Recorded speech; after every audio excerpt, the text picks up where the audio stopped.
In this video, we are going to cover a new unit that is classification of minerals.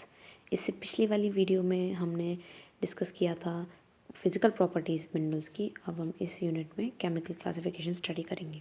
ठीक है, तो ये वाली video जो होगी, या आप कह सकते हो ये यूनिट जो है वो बहुत ज़्यादा इंपॉर्टेंट है, क्योंकि इसमें मैक्सिमम मार्क्स कंटेनिंग क्वेश्चंस काफ़ी ज़्यादा आते हैं। ठीक है, तो इसको अच्छे तरीके से प्रिपेयर कीजिएगा।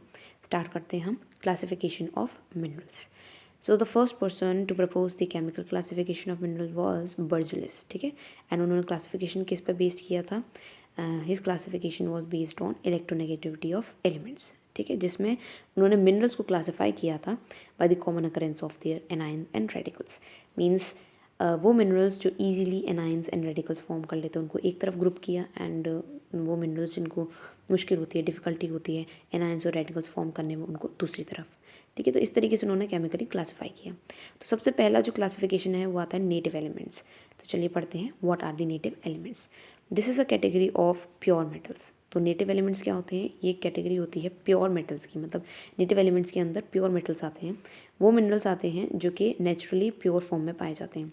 Most of the minerals are made up of the combination of chemical elements. जैसे कि कॉपर जो है वो नेचुरली अपनी नेटिव स्टेट में पाया जाता है। There are in total 40 elements जो कि हमें अब तक नोन हैं, and they are found in native state. ठीक है, देखिए डिस्कवरीज चलती रहती हैं, तो डिस्कवर होते रहते हैं न्यू एलिमेंट्स। तो अब तक तो हमको जितनी नोन एलिमेंट्स हैं, जितने हमको पता है, उसमें से 40 एलिमेंट्स ऐसे हैं जो नेटिव स्टेट में पाए जाते हैं। इन फ्यूचर अगर डिस्कवरी होती है और हमें न्यू एलिमेंट्स पता चलते हैं, तो देयर इज़ अ पॉसिबिलिटी कि उसमें से भी हमें कुछ और नेटिव एलिमेंट्स मिले। ठीक है ना। So there are in total 40 elements जो कि हमें अब तक पता है नेटिव एलिमेंट्स। और उनमें से कौन कौन से हैं? Gold, silver, platinum and carbon, sulphur. इसमें से गोल्ड, सिल्वर, प्लेटिनम काफ़ी रेयर होते हैं, बहुत मुश्किल से पाए जाते हैं, एंड कार्बन और सल्फर वो कॉमनली हमें आसानी से पाए जा सकते हैं। ठीक है ना। तो ये आपका यहाँ पर मैंने सिम्बल्स भी लिख रखे हैं, गोल्ड का AU, सिल्वर का AG, प्लेटिनम का PT, कार्बन का C एंड सल्फर का S। तो ये था हमारा नेटिव एलिमेंट्स के बारे में। तो नेटिव एलिमेंट्स मीन्स एलिमेंट्स और the minerals which occur in their pure form. Now आगे बढ़ते हैं हम, दैट इज सिलिकेट्स। अब सिलिकेट्स के फॉर्म में भी कुछ मिनरल्स पाए जाते हैं। So these are made up of from metals which is combined with the silicon and oxygen atoms. मतलब ये वो मेटल्स होते हैं जो कि along with silicon and oxygen के साथ पाए जाते हैं। ठीक है, तो मतलब इस मिनरल के अंदर या इन मेटल्स के अंदर सिलिकॉन और ऑक्सीजन कंटेंट भी होता है। तो ये प्योर फॉर्म में तो पाए नहीं जाते। नेटिव स्टेट्स में क्या था? सिर्फ हमको मेटल मिलेगा, लेकिन सिलिकेट स्टेट में क्या हो गया? हमारे पास मेटल के साथ हमें सिलिकॉन और ऑक्सीजन भी मिलेगा। सो अगर हमें उसमें से मेटल निकालना है तो हमें सिलिकॉन और ऑक्सीजन को हटाना पड़ेगा। तो उसके लिए कुछ वेरी स्टेप्स होते हैं। ठीक है, आगे बढ़ते हैं हम। This is the largest group of the minerals and abundant in the earth's crust than the sum of all mineral groups. तो ये लार्जेस्ट ग्रुप होता है मिनरल्स का। बहुत इंपॉर्टेंट पॉइंट है, इसे अच्छे से लिखिएगा, समझिएगा। तो ये क्या होता है? लार्जेस्ट ग्रुप होता है मिनरल का। इसके अंदर बहुत ज़्यादा मिनरल कंटेंट आता है। क्यों? क्योंकि सिलिकॉन जो है वो अर्थ क्रस्ट में ही बहुत ज़्यादा रेशो कंटेन करता है। ठीक है, ज़्यादा रेशो कंटेन करने की वजह से इसमें ज़्यादा मिनरल्स आते हैं। Now the silicate minerals are compose largely of silicon and oxygen with the addition of little much of iron such as aluminium, magnesium, ठीक है, आयरन हो गया, and calcium. So silicate minerals के साथ सिलिकॉन और oxygen तो होता ही है, उसके साथ साथ और कौन कौन से एलिमेंट्स होते हैं? एल्यूमिनियम, मैग्नीशियम, आयरन, कैल्शियम, ये कुछ और मेटल्स भी या कह सकते हैं आप ये कुछ और एलिमेंट्स भी प्रेजेंट होते हैं सिलिकेट मिनरल्स में। So these are rock forming silicates which includes feldspar, quartz, olivine, pyroxene and amphibole. तो ये आपके अगर हम कहें what are the examples of silicate minerals, तो आप इनके एग्जांपल्स दे सकते हैं। वो हैं हमारे पास quartz, olivine, pyroxene, amphibole and feldspar. आगे बढ़ते हैं हम ऑक्साइड्स पे। अब what are the minerals which contain oxides? So these are found by the combination of a metal and oxygen. Oxides हैं तो it's a well known fact कि इसमें ऑक्सीजन कंटेंट होगा ही होगा। तो मेटल के साथ और कौन सा होता है? ऑक्सीजन होता है। तो oxide class include the oxide and the hydroxide minerals. तो उसमें ऑक्सीजन के साथ साथ अगर उस मिनरल पे कुछ वाटर कंटेंट भी हो तो वो हाइड्रोक्साइड बन जाता है। ठीक है। तो इन ऑक्साइड क्लास के पास क्या होता है, ऑक्साइड एंड हाइड्रोक्साइड मिनरल्स भी होते हैं। This group ranges from dull ore like bauxite to the gems like rubies and sapphires.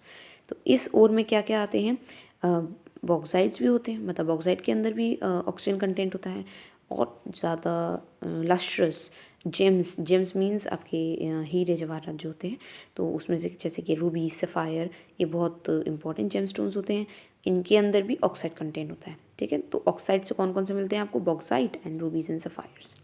आगे बढ़ते हैं। The most widespread minerals of this group are the oxides of silicon, aluminium, iron, magnesium and titanium. तो यहाँ पर आपका आता है कि मोस्ट इम्पॉर्टेंट ऑक्साइड्स जो हैं वो किस किस के हैं, सिलिकॉन के ऑक्साइड हो गया, एल्यूमिनियम का ऑक्साइड हो गया, आयरन का ऑक्साइड हो गया, मैग्नीशियम का ऑक्साइड, टाइटेनियम का ऑक्साइड, इन सब के ऑक्साइड्स जो हैं वो काफ़ी ज़्यादा यूज़ होते हैं, मोस्ट वाइडली यूज्ड। ठीक है, now oxides are considered as extremely important, why, because they form many of many of the forms from which the valuable metals can be extracted। मतलब कि ये बहुत ऐसे इंपॉर्टेंट ओर्स बनाते हैं जिससे काफ़ी वैल्यूबल मेटल्स जो हैं एक्सट्रैक्ट हो सकते हैं। ठीक है, आगे बढ़ते हैं। ऑक्साइड मिनरल्स कॉमनली अकर ईदर एज प्रेसिपिटेट एट और नियर द अर्थ सरफेस और एज द ऑक्सीडेशन प्रोडक्ट्स और एज नेसेसरी। ठीक है, मतलब ऑक्साइड मिनरल्स आपके किस तरीके से बनते हैं, एज प्रेसिपिटेशन के फॉर्म में भी बनते हैं। Precipitation is simply refer to as rainfall. ठीक है ना, रेनफॉल ही होती है, प्रेसिपिटेशन उसको अलग से नाम दे दिया गया। तो ऑक्साइड मिनरल्स जो होते हैं वो आपके किस वजह से होते हैं, प्रेसिपिटेशन की वजह से होते हैं on the earth surface and mainly oxidation products की वजह से। ठीक है, जो ऑक्सीडेशन रिएक्शन होती है उसके जो प्रोडक्ट्स निकलते हैं उससे भी ऑक्साइड मिनरल्स बनते हैं। मिनरल्स जैसे कि इग्नियस रॉक्स में फाउंड होते हैं, कि इसमें क्रस्ट में, मेंटल में। And some of the common oxides कौन कौन से हैं आपकी, hematite, magnetite, chromite, rutile and ice means hydrogen oxide. ठीक है, H2O। तो this also includes the oxide and hydroxide minerals. तो इसके अंदर और क्या क्या चीज़ आती हैं, ऑक्साइड और हाइड्रोक्साइड मिनरल्स भी आते हैं। आगे बढ़ते हैं हम, sulphide. It is made up of compounds of sulphur usually with a metal. ये किससे बनता है, sulphur along with a metal. तो सल्फाइड में अलॉन्ग विद मेटल। देखिए इसके नाम से ही आपको लर्न हो जाना चाहिए, वैसे तो काफ़ी आसान है। Sulphide means metal along with sulphur, silicates metal along with silicon plus oxygen, oxides metal along with oxygen, and native states तो आपकी हैं प्योर फॉर्म में। ठीक है, तो इसको लर्न करने में आपको आई होप ज़्यादा दिक्कत ना हो। सल्फाइड्स क्या होते हैं आपके, the minerals which have metal along with the sulphur content. They tend to be heavy and brittle. तो ये क्या होते हैं, भारी होते हैं, और ब्रिटल मीन्स हैमर करने पे छोटे छोटे पीसेस में टूट जाना। So they are heavy and brittle. Several important metal ores came from this group, जैसे कि पायराइट हो गया, सल्फाइड हो गया। ठीक है, पायराइट जैसे इंपॉर्टेंट मिनरल्स जो हैं वो इस ग्रुप से आते हैं। तो sulphide minerals generally have metallic lustre. तो मेटालिक लस्टर का क्या मतलब होता है, शाइनीनेस होना। ठीक है, तो मेटल के ऊपर शाइनीनेस होगी तो उसको मेटालिक लस्टर कहेंगे। हाई डेंसिटी मीन्स भारी होते हैं। ठीक है, हाई डेंसिटी होती है। And low hardness, hardness means इतने सख्त नहीं होते, हार्डनेस उनकी कम होती है। Many of the sulphide minerals are economically important for metals, जैसे कि सल्फाइड ऑफ कॉपर, लेड। ठीक है, P B here is lead, zinc, AG.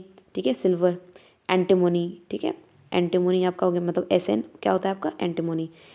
These are common such as pyrite, chalcopyrite, pentlandite and galena. ठीक है, तो ये आपकी इंपॉर्टेंट सल्फाइड्स होते हैं, जो कि सल्फाइड ग्रुप, इंपॉर्टेंट मिनरल्स होते हैं जो कि आपके सल्फाइड ग्रुप्स में आते हैं। इन मिनरल्स का नाम आपको याद तो होना ज़रूरी है। अगर आपको ये बिगर लॉन्ग आंसर्स में पूछ लिया जाए तो आप इसको जो लिखेंगे आपका आंसर कंटेंट भरना चाहिए। तो उसको भरने के लिए आपको ये नॉलेज होनी चाहिए कि किस ग्रुप में कौन सा मिनरल आता है। ठीक है, तो इसको ध्यान से अच्छे से लर्न करिएगा। It also includes selenide, tellurides and arsenides. जो आपको लर्न हो पा रहे हैं, इट्स नॉट कंपलसरी कि आप सारे लर्न करें, 2-3 से भी काम चल जाएगा। ठीक है, नेक्स्ट जो है आपका सल्फेट्स है। अब इसके बाद आपके फर्दर 4 और केमिकली क्लासिफिकेशन है, उसको हम नेक्स्ट वीडियो में कवर करेंगे। ठीक है, आज की वीडियो में हम इन्हीं 4 को रहने देते हैं। आप पहले इन 4 को प्रिपेयर करिए, then move on to the next video in which we have covered the other 4. Okay, this is all for today's video.